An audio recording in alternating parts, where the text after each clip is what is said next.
because it's very important that you are present today, and I would like to thank you, each one of you, for being here.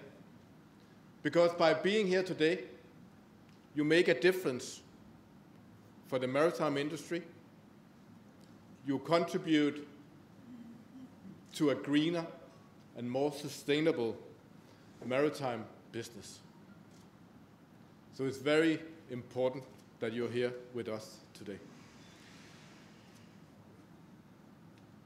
I also would like to wish you a happy Maritime Day.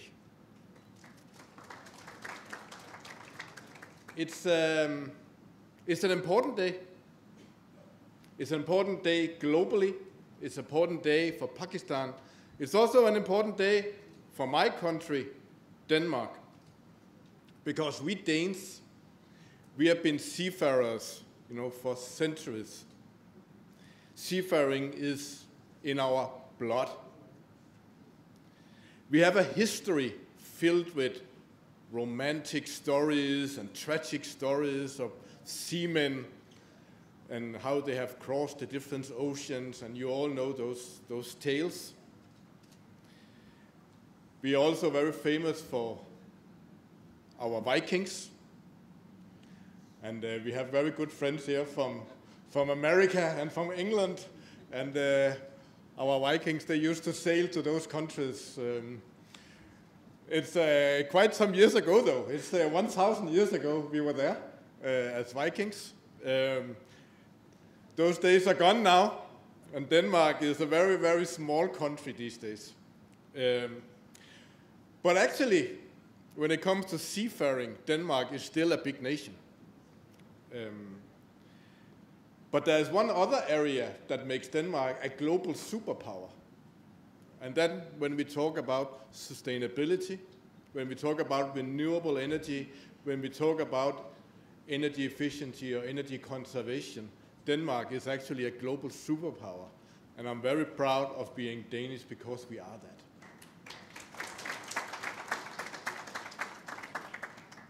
But trust me, ladies and gentlemen, it's not always been like that. When I grew up in Denmark in the 70s and in the 80s, our situation was not a fairy tale. Denmark is also very famous for our fairy tales on Hans Christian Andersen. But life in the 70s and 80s was not a fairy tale in Denmark. We were hit very, very hard by economic crisis. We call it the oil crisis. And the reason why, well, we were dependent on importing oil, and the oil prices increased, and we couldn't afford it anymore.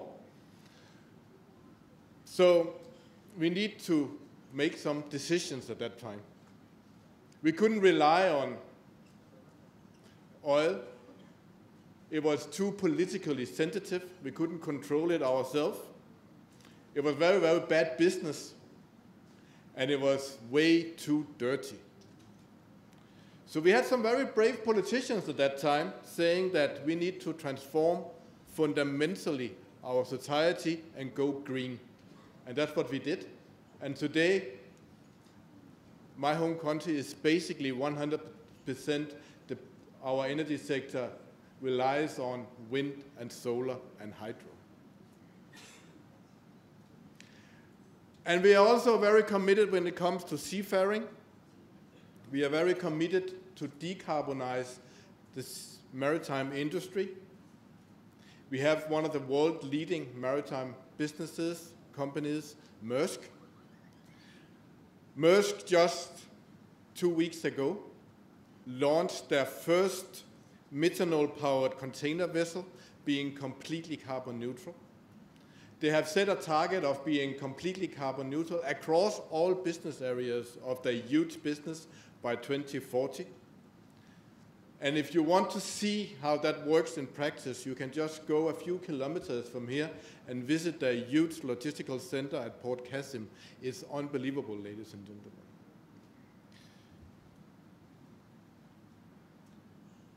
And Maersk is not the only green business we have. in Denmark. We have a number of businesses, and we have many businesses present in Pakistan, and we're very committed to work with Pakistan on a green transformation. And Pakistan, ladies and gentlemen, is actually facing a quite similar crisis as we did when I was a kid.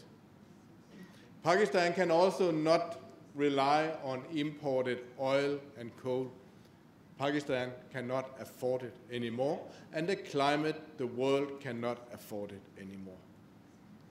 So please, Pakistan, go green, choose the green path from now on, and you can rely on Denmark as a partner in that transition.